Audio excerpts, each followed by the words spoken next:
Last week I discussed the basics of structuring a management buyout. What about the employees and any tax exposure for them? So normally, if the deal is a commercial one, the exiting shareholders will want a fair market value for their shares, and that means there should be no adverse tax consequences for the management team.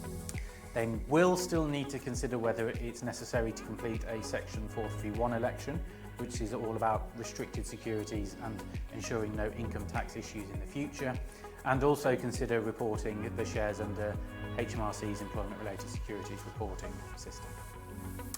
If, however, there is a question whether the management team are acquiring via the bidco the shares at undervalue, there is a risk that HMRC could subject the management team to income tax on the value that they receive, and that's all under the Employment-Related Securities provisions. So income tax for definite, possibly also PAYE and national insurance.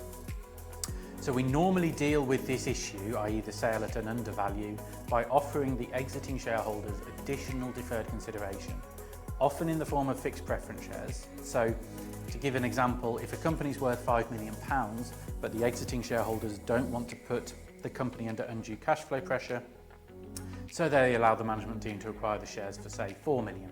So we've got a £1 million reduction. A lot of the time, the founders might say, we'll give them a discount because they've helped deliver that value to date. So Bidco could acquire Tradeco for £4 million, paying cash and deferred consideration to the exiting shareholders, but that means the management team have received £1 million of value, and we've got an income tax issue under Employment-Related Securities. Alternatively, Bidco could acquire Tradeco for £4 million cash and simple deferred consideration, exactly how we've done it already.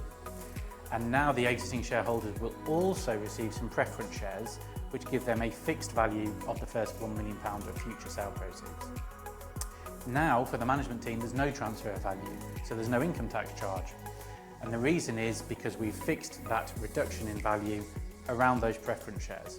So we're basically comparing, if it's going to be a sale at an undervalue like that, are you going to risk an employment-related securities income tax charge, which obviously could be 40–45%, plus potentially national insurance as well, or do we just lock that extra value in preference shares, no voting rights, so the management team can run the business how they wish. As always, like, comment, share. It lets me know that these videos are well received, and if you have any comments or interpretation of this legislation, really interested to hear everyone's thoughts.